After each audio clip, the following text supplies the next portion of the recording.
fún pọ́n ló tiẹ̀ lọ́mọ owó onígbàna ẹ rí pé ó deep tá a bá ṣe analysis yẹn tá a bá ṣe findings wa ẹ ní mọ̀ fún òun ló lọ́mọ onígbàna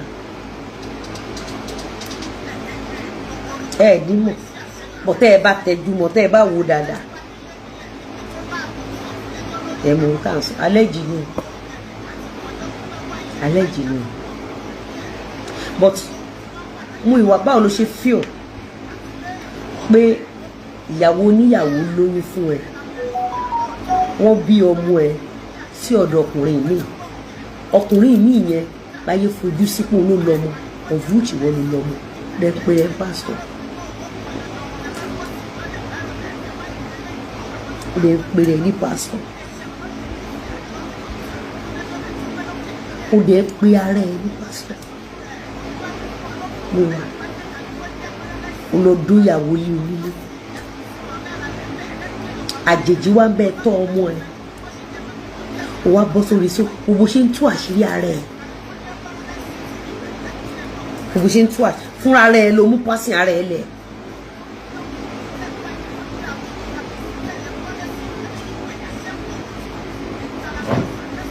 ọ̀run á fi ẹ́ ṣí ẹ̀sìn tí èèyàn kò ṣe rí tọmọtọmọ ẹ̀ àtàwọn tó ń gbèjà àtàwọn tó ń gbèjẹ ní ìwà Akogun alẹ́jì ni o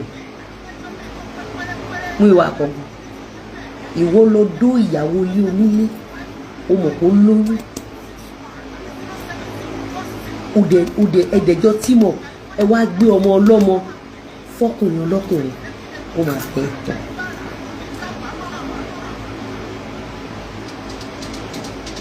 ó wá ń du bí oúnjẹ alẹ́jì ni wọ́n ní wọ́n ní lọ àwọn tó sọ fún àwọn ọmọ Nàìjíríà tó sọ wọ́n ní ká wojú ẹ dáadáa ní ká lọ wojú ọmọ yẹn náà dáadáa èmi ò ráyè mi ò wojú ọmọ náà kò kàn mí ojú tiẹ̀ mú dá mọ̀ àwọn tó bá ráyè wọ́n lè lọ wò ó dáadáa bó ṣó dá òun péré ẹni wòlíì olóńdó ìyàwó ní onílé.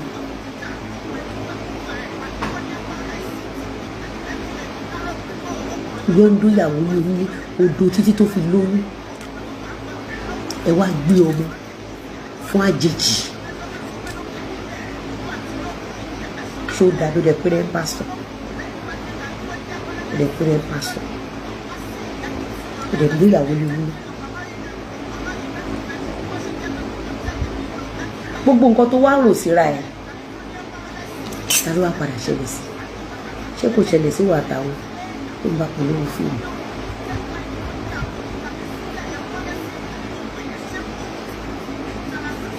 Honestly, Alhaja Lizzy, I just want to appeal to you in the name of God Almighty that created you. Stop any show. Ògùn ló máa pa ẹ́. Ẹ̀gbọ́n tí wèrè sọ ẹ̀gbọ́n tèmi stop show tó máa dáàgì dignity tèmi sí mọ́ọ̀dù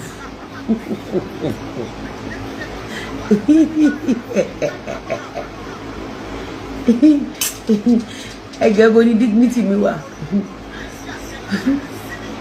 níbo ló wà ṣé inú white paper ní dignity mi ò lọ dóòyàn lọ́dún ìyàwó ilé onílé Akogun lọ́dún ìyàwó ilé onílé o dẹ̀ mọ̀ pé wọ́n ló lóyún o dẹ̀ gbà ọkùnrin àjèjì máa tọ́ ọmọ yẹn o wá ń gbà àkókò àwọn èèyàn o gbé fún ìyàwó lọ́ndà gisler alẹ́jì ni o alẹ́jì ni o alẹ́jì ni o alẹ́jẹ́dì ni o.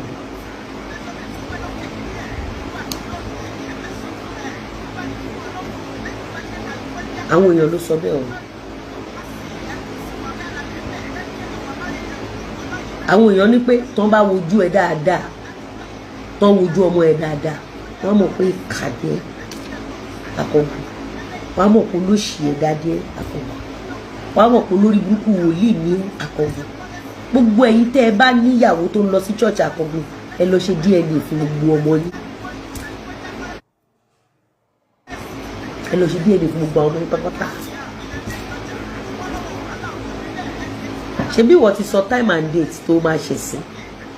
Àbó ò ti sọ.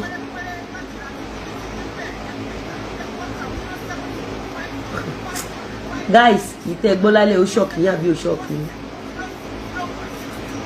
Èèyàn mélòó ló ti rí show tí mo play yìí? Èèyàn mélòó ló ti gbọ́ tán báyìí rí?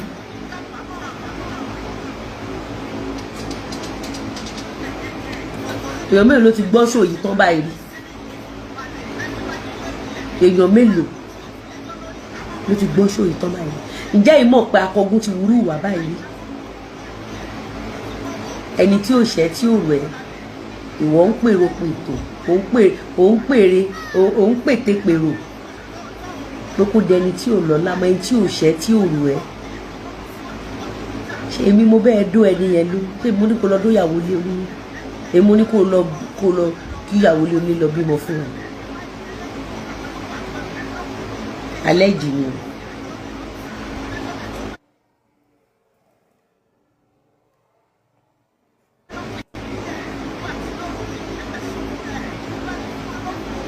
Ó bú mi mo bú ẹni mi níwọ̀ ẹtì.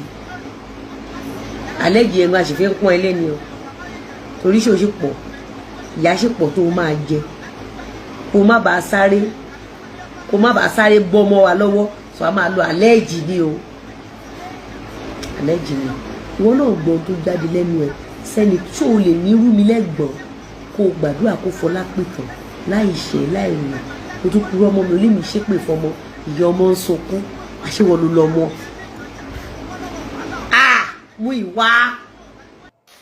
Whoever allege, see, you must bring proof. If you allege, you will bring proof.